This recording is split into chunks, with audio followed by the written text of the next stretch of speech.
Hello, j'espère que tu vas bien. Donc là, on va voir ensemble la raison de ton échec en dropshipping. Pour commencer, la raison de ton échec en dropshipping, c'est à cause de tes créatives. Ça peut être les vidéos ou les images pub. C'est que tu ne cibles pas de la bonne manière. Tu n'es pas assez précis dans ton ciblage et ça fait que ton ciblage est trop flou et Facebook ne pourra pas assez cibler les bonnes personnes. Et on va voir tout ça ensemble. Et la conséquence est que Facebook ne trouve pas les bonnes audiences parce que tu n'es pas assez précis justement dans ton ciblage. Pour pallier à ça, on va voir ça ensemble dans cette vidéo.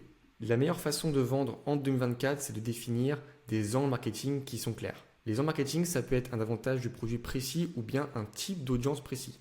Par exemple, on peut prendre une brassière de sport et on peut relever un avantage que c'est hyper confortable pour les personnes qui ont des grosses poitrines. Et là, vous avez un angle marketing qui est ultra clair, ultra précis. Vous allez vraiment pouvoir vous différencier de vos concurrents. Et c'est vraiment ça l'objectif. Là, on a vu qu'un angle marketing, ça peut être de mettre en avant un avantage, mais sinon, on peut très bien cibler un type de public précis. Par exemple, on peut cibler les personnes qui font du footing régulièrement. Et là, pareil, vous avez une cible précise où c'est toutes les personnes qui font du footing régulièrement. L'objectif, c'est vraiment que vous arrivez à cibler les personnes qui doivent se sentir concernées par le produit. Il faut vraiment se mettre à leur place. Et comme je l'ai dit, c'est la meilleure manière de vous différencier de vos concurrents, c'est avec vos angles marketing. Le but là, c'est de définir plusieurs angles marketing afin de les tester sur Facebook.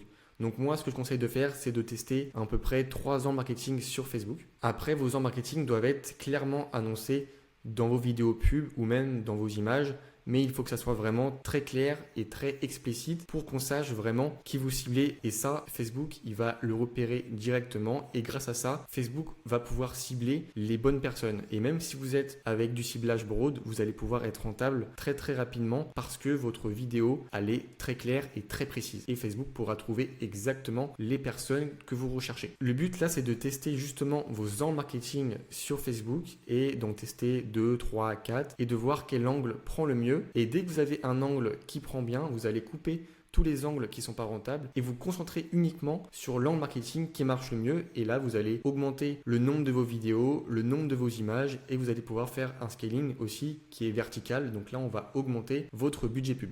Alors en soi, c'est pas très compliqué de comprendre ça, mais c'est super important de mettre ça en pratique. Donc ça sera un peu plus compliqué parce qu'il faut apporter une certaine réflexion sur vos testings, mais c'est grâce à ça que vous allez pouvoir être rentable en e-commerce en 2024. J'espère que cette vidéo t'aura plu. En tout cas, n'hésite pas à m'envoyer un message privé sur Instagram, c'est Dimitri-du-Baïcom. Si tu as la moindre question, ça sera un plaisir de t'aider.